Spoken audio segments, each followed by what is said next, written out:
of course, number one Georgia looking for a three-peat, looking for back-to-back national championship titles. They barely won this weekend against South Carolina. We just talked about concern for the Cincinnati Bengals. You're concerned about Georgia. Yes, I wondering, is Georgia vulnerable after their narrow win against South Carolina? Because, we saw how South Carolina played in the Battle of Carolina, week 1 against North Carolina. And, South Carolina, yeah, they came on strong at the end of last season, but nobody thinks of them as this, great team and all that. And Georgia, they're trying to three-peat. They're number 1 in the country, and everybody's like, oh, they're just going to run it back. And I don't know. Something doesn't feel right with them. But when you look at their schedule, it's like, well, when are they going to lose a game? Maybe in late November against Tennessee? But Georgia, I don't know if Georgia should be ranked number 1 right now. I really don't. Maybe I don't know if we have a number one team in college football right now. Ooh.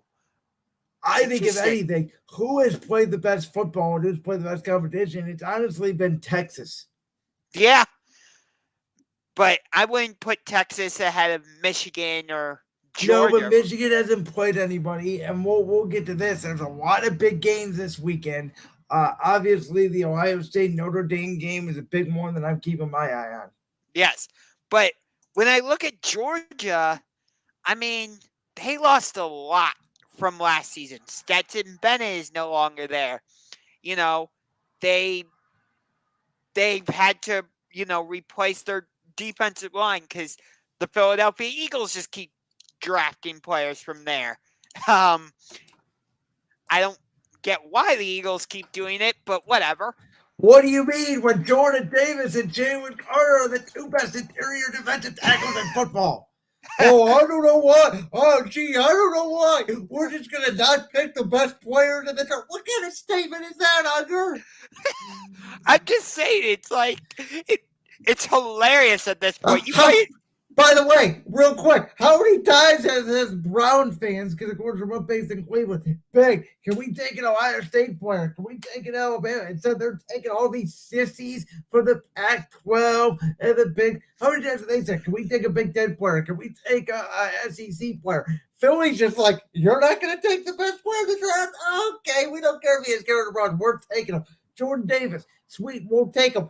Jordan Davis and Jalen Carter, literally the 2 best defensive tackles right now, ranked by PFF. And you're saying, why do we keep taking Georgia players? Because they're good, they're available, and they're on the board. Anyway, so I'm looking at Georgia's schedule. They freaking host UAB this week. They are going to drop like a 50 burger on them. Okay. That's what we thought against South Carolina, though. Yeah. And then after that, they're at Auburn, and then they host Kentucky, then they're at Vanderbilt, then they play that neutral site game against in Jacksonville against the Florida Gators. Then they host Missouri. Okay, maybe they have trouble with Ole Miss in November. Yeah, their 2 toughest games are in late November. At home against Ole Miss and at Tennessee. Other than that, they have a ridiculously easy schedule. And yet here they are, narrowly winning against South Carolina. And for some reason, they just seem to take the first half off. I do not get it with Georgia. Well, I think it's because they just feel like that they can turn it on at any time. And that's not the case. I don't think any team can just, turn it on like that. I mean, look at Alabama. They barely won this week. I know. In South Florida. Okay, sure. Ohio State, dump trucked Western Kentucky. But it's freaking Western Kentucky. fucking do. I don't care. Let me see. Exactly.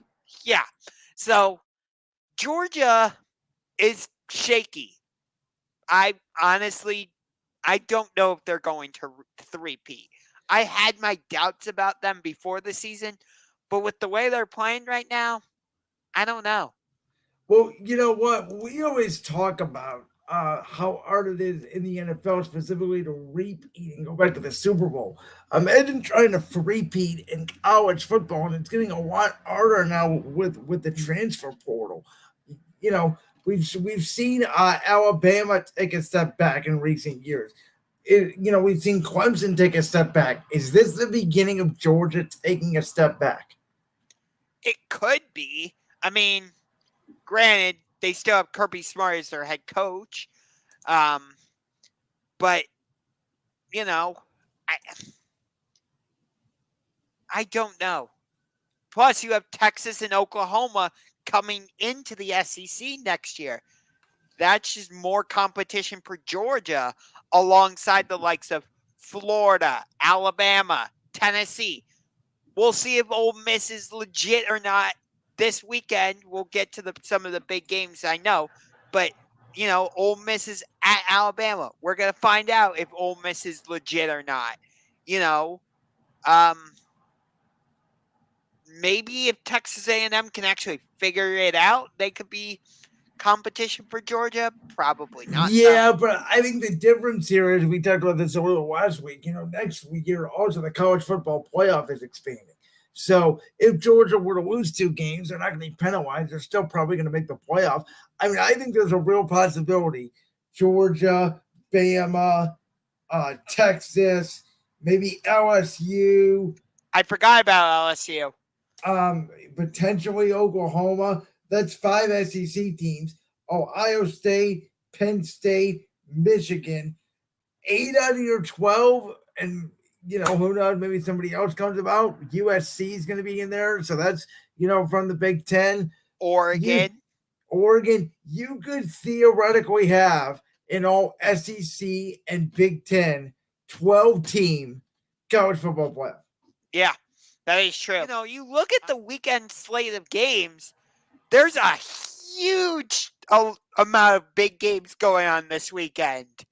And this is what college football needs to do. And this is why they're expanding the 2 mega conferences. This is what we need from college football. We need more big games. We need Ohio State, Notre Dame. We need, Penn State, Iowa. We need Alabama, Ole Miss. We need these games early in the season. We need some games middle of the season, like Ohio State, Penn State.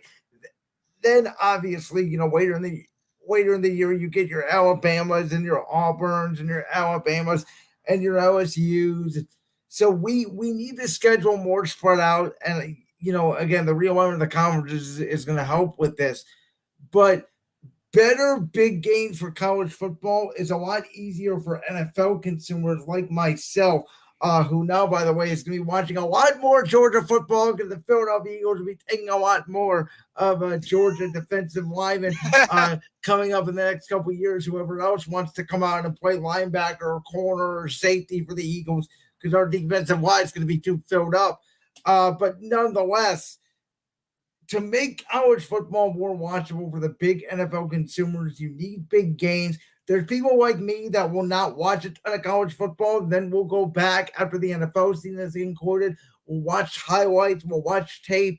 And within a couple plays, I can tell, boom, that guy's a football player. Or boom, that guy's not a football player. It's intangibly able to tell. But to watch these guys in big games, it's going to be fun this weekend. Yes. So let me just go through the list. So you've got Colorado, Oregon. Deion and Colorado survived. What an incredible comeback. Yes, which that never should have been a game. I get it. It's a rivalry, but Colorado should have just steamrolled Colorado State. I'm sorry. Deion Sanders is revolution at Colorado. I said this last week. I don't think they're going to go undefeated. I think they're probably going to end up with 2 or 3 losses. Yeah, they'll probably split this 2-game set with Oregon and USC. If they by chance go undefeated, you cannot deny Colorado absolutely deserves to be in the college football playoff. Oh, yeah. I mean, they will have beaten Oregon, USC, Oregon State, Utah. I mean, that's a good amount of teams right there. And they And will probably have to have beaten Washington in the Pac-12 championship. But and they were a 1-win team last year. I know they got a lot of guys out of the transfer portal, but they were a 1-win team last year. yes, which talking about that Colorado State game super quick, and then we'll get back to the rest of the games. I feel so bad for Travis Hunter, but the guy who hit him, Blackburn, I think his last name is, he's been receiving death threats. His phone number and his address was posted online. His mom's phone number and his. Awful. You heard about all this? Awful. Yeah, I'm sorry, but like, was it a dirty play? Yes. Was it? But it was still in the midst of a football game. That's all it was. It was, again, it was a dirty hit. I'm not saying it wasn't. I'm like agreeing with everybody who's saying that. But it was just a football game. It's nothing more than that. And like, here's the thing, too. Every time we have one of these conversations, first of all, we know never give death threats to anybody. People, the keyboard warriors, they're just all stupid. yes. Nonetheless, this is the bigger point. And I said this, by the way, about the DeMar Hamlin situation. We know how sad that was, obviously, back in January. But anytime we see somebody go down, anytime you see a scary kid, a situation like Nick Chubb, Monday Night Football, and there's all this talk about, oh, the game of football. Do we need to put them in flag football and yada, yada, yada, yada. We all know football and hockey players are a different breed, and you know this because you're a hockey fan. But football is a violent, and I want to stress this, and I don't mean this to be excited or anything. I'm stating this as a fact. Football is a violent, physical game. And because of that, these players, that's why there's all these times that once you get a concussion, some people retire early, and I understand it. Like what we talked about with Tua Tagovailoa last year and what happened in Miami. But when these guys step out on the field, they know the risk. And, yeah, they do. And if a doctor clears you, I'm sorry.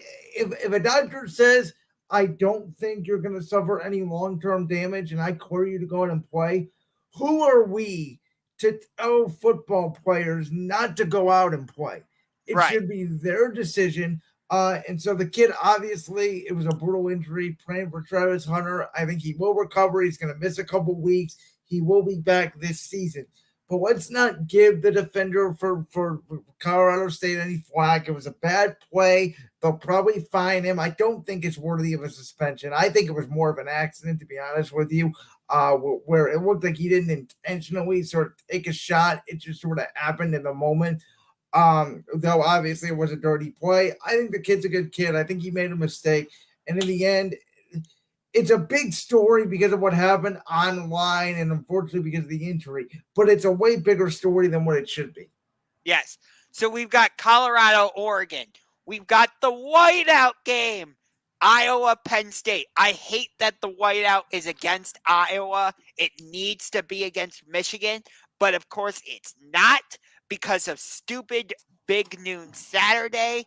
It is freaking annoying. Like, the whiteout is not meant for a game against Iowa. No, the whiteout is meant for a game against Michigan. But anyway, we've got Iowa, Penn State in the whiteout. We've got Ole Miss, Alabama. Is Alabama possibly going to lose 2 straight games at home? You've got Nick Saban up against a wall. We'll have to see. Oregon State, Washington State. That's 2 ranked teams going at it in the Pac-12. You've got the big one in South Bend, Ohio State, Notre Dame. I know that's the game you're keeping an eye on, right? Yeah, it's going to be interesting to see what happens. There's not a ton of games. The thing is, they talk about these big games, but really, like, these teams are expected to win. And so it's only a story. Like Ohio State's expected to beat Notre Dame. Notre Dame's good this year. We don't know how good they really are. It's only a story if the favorite loses. It's not like the NFL where we get 12 out of 16 games this week that are one possession games. The competition's very close. Oftentimes, and you know this, Josh, is more of a college football fan than I am. The difference between like number 1 and number 6, let's say, is sometimes astronomical. Though, as we said this year, there's not a dominant team in the country. Yes. And then I'll give you another interesting game. Florida State at Clemson. This is a big game. You like Florida State this year, and I'm not sold yet. Yes, I do like Florida State. But Clemson, they are unranked, which is mind-boggling. But, we've talked about Dabo Sweeney and how he's refused to use the transfer portal and all that. But still, Clemson is Clemson until you knock them off. Clemson has been the king of the ACC over the past 10 years. They've been in the college football playoff a number of times. They've won 2 or 3 national championships in that period of time. So, Florida State, you want to prove you're the man? You got to go into Death Valley and knock off the Clemson Tigers. I don't care that Clemson is down right now. Florida State, you want to prove you're legit? Go into Death Valley, a.k.a. Memorial Stadium, and beat the Clemson Tigers. There you go.